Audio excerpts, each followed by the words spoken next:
Hello, everyone. All right, today we're going to be talking about the different organic macromolecules that we use in our bodies for life and most organisms use. So, first, we got to understand how matter is organized in organisms. So, we're going to look at the structure of these macromolecules, and we got to know the roles of the four macromolecule groups and just what they do. Okay, so the first one is first thing we got to understand what organic means. Now, most of the time when we walk around the store, we see, oh, this is organic, organic this, organic that. What that really means is they're using organic pesticides on their food instead of inorganic ones. So organic, what it really means in science is it contains the element carbon. Now, that means inorganic means that it does not contain the element carbon. So we actually have to take in organic and inorganic substances in order for us to survive, along with most other creatures. So now let's move on and talk about our first macromolecule. So if we look at this picture, let's look at this one first. Notice there's a carbon here. This is a glucose molecule. Now, it doesn't actually look like that in nature, but we're just showing the carbon based. Anywhere where you see this right here, where there's like it looks like there's nothing there, that's a carbon in the middle right here. So let's look at carbohydrates. Now, carbohydrates, their main job is for energy. They give us energy, they're our main energy source. So anytime you hear somebody saying that carbs are bad for you, they're not bad for you. Too many carbs are bad for you. Just like too much caffeine is bad for you. Too much meat is bad for you. Just anything in excess is bad for you. So, yeah, carbohydrates are our main energy source. Now let's look at the structure of carbohydrates. Now right here, we have a single sugar. Now mono means one. And saccharide actually means sugar. So one sugar. That means we have di. Notice there are two sugars. So di means two sugars. Then we have polysaccharide, which is more than two, right? Poly means many, so many sugars. That's what each one of these means.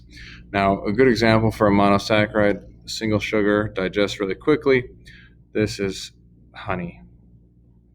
Honey is actually broken down from a disaccharide in the pollen that the bees take in, and the sugars they take, the nectar from the plants they go and feed on, and it's a disaccharide, and they go and break it down in their digestive system, and then they puke it out into the combs in their beehives. So, yeah, when you eat honey, you're eating bee barf. Fun. That's fun stuff. So, yeah. Now, disaccharides, good example for that is table sugar. Table sugar is a good example for a disaccharide. It takes a little longer to break down, but not much longer. So, yeah. Now, one thing I want you to notice is right here. You have a bond here and here. Any of these disaccharides or polysaccharides are going to have these bonds.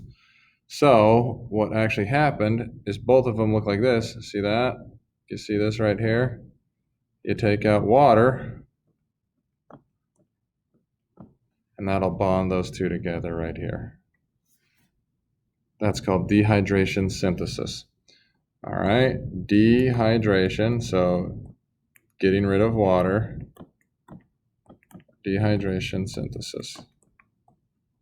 Synthesis. All right. Now, in order to break that bond, all you need to do is add the water back to it. Now, that is called hydrolysis. We'll talk about this too with almost all of these macromolecules. Hydrolysis. Hydro means water, lysis means to separate, to cut.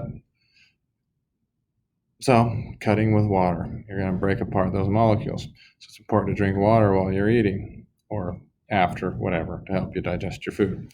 So, now one thing I want you to look at too, the structure of this molecule, notice it's got this hexagonal structure. Notice there's an oxygen there on almost all of them.